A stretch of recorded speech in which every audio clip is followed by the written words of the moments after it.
अकाल पड़ा हुआ था, पानी का कहीं कोई नामो निशान नहीं, त्राही त्राही मची हुई थी।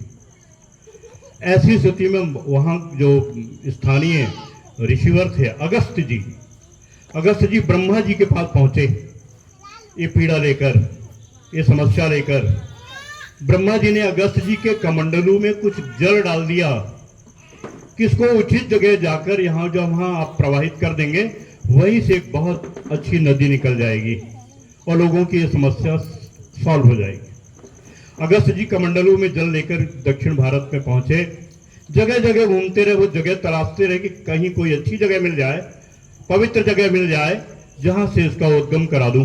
बहुत प्रयास किए, कहीं उनको उचित जगह दिखाई नहीं पड़ रहा था।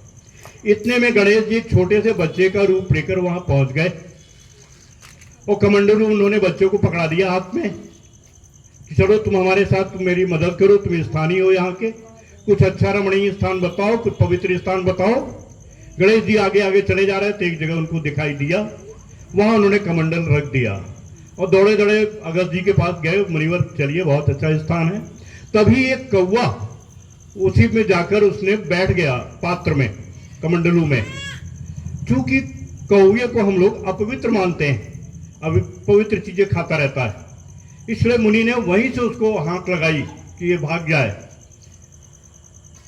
वो भागा तो, लेकिन उसको हिला दिया, पात्र को हिला दिया, कुछ बूंदें वहीं से छलक गई और छलक गई तो वहीं से एक नदी चल निकली, प्रवाहित हो गई और उसका नाम फिर, क्योंकि कौवे के उससे प्रयास से वो निकली, इसलिए उसको कावेरी कहते हैं हम। तो जिस तरह से उत्तर भारत में हमारी गंगा नदी प्रवाहित होती है, ऐसी दक्षिण भारत में कावेरी नदी उस समय प्रभावित हुई जिस समय लोगों को जल के लिए बहुत मुसीबत झेलने पड़ रही थी, त्राही त्राही मची हुई थी जल के बिना। तो इस तरह से हमारे जो गणपति हैं ये विघ्न विनाशक हैं। कोई विघ्न आता है उसका विनाश गणपति जी के माध्यम से होता है। आज भी दक्षिण भारत के लोगों की मान्यता है कि गणेश जी भगवान की कृपा से, अगस्त मुनि के प्रयासों से हमारी एक देवलोक की नदी मानते हैं उसको, वो धरती की नदी नहीं मानते। जैसे हम लोग गंगा जी को देवलोक की नदी मानते हैं कि देव से आई हैं, वैसे ही दक्षिण भारत में लोग इतनी ही पवित्रता के साथ उनकी पूजा करते हैं। बोले गजानन भगवान की।